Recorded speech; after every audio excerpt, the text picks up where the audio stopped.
Las empresas pretenden no ofrecer información a los delegados de prevención sobre la gestión de la prevención en sus centros, haciendo una falsa aplicación de la Ley Orgánica de Protección de Datos y su reglamento, y negándoles así incluso el acceso a las evaluaciones de riesgos o a las fichas de datos de seguridad. Es una práctica totalmente falsa, pues según la propia Ley de Prevención de Riesgos Laborales en su artículo 18, los trabajadores y trabajadoras, a través de los delegados y delegadas de prevención, tienen derecho a tener acceso a todas las informaciones necesarias en relación con los riesgos para la seguridad y la salud de los trabajadores y trabajadoras y las medidas de protección y prevención.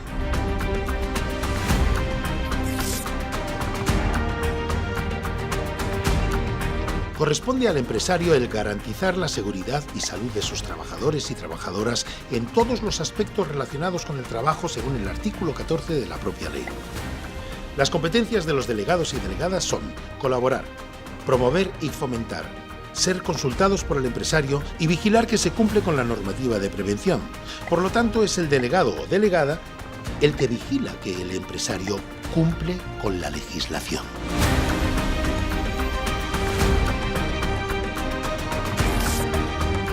Existe la falsa creencia de que la investigación de accidentes e incidentes de trabajo es solamente cosa de la empresa. Esto no es cierto.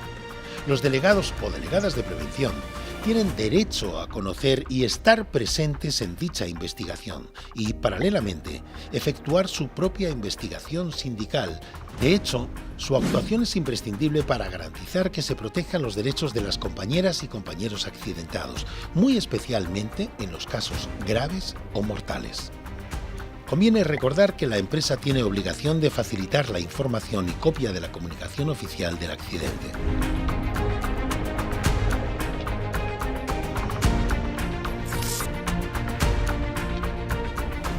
Un accidente in itinere es aquel que se produce en el trayecto desde el domicilio del trabajador o trabajadora hasta el lugar de trabajo o a la inversa.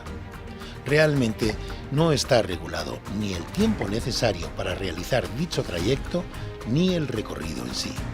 Además, la jurisprudencia ha ido ampliando el concepto de domicilio habitual para incluir lugares de residencia o incluso de estancia o comida, distintos de la residencia principal del trabajador o trabajadora.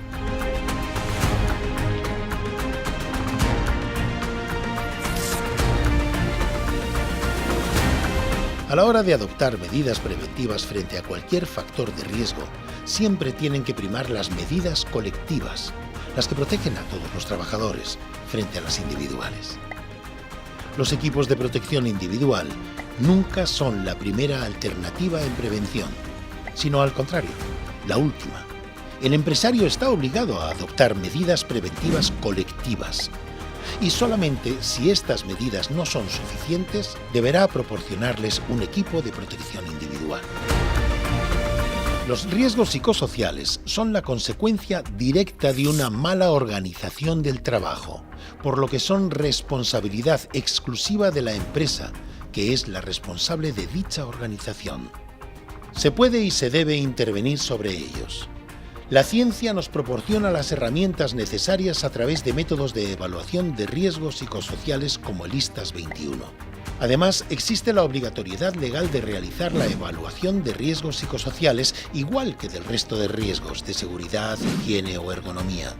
No es necesario que haya indicio ni quejas. La ley especifica claramente que los riesgos hay que eliminarlos en el origen y los riesgos que no se pueden eliminar hay que evaluarlos para controlarlos y minimizarlos.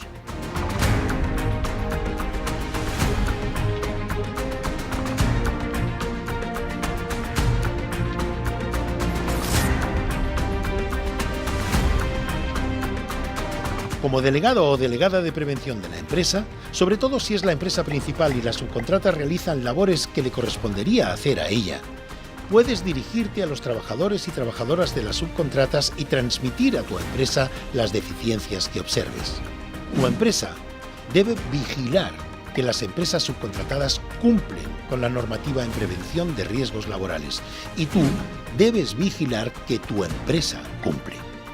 Además, los trabajadores de las empresas contratistas y subcontratistas, cuando no tengan representación legal, tendrán derecho a formular a los representantes de los trabajadores de la empresa principal cuestiones relativas a las condiciones de ejecución de la actividad laboral mientras compartan centro de trabajo.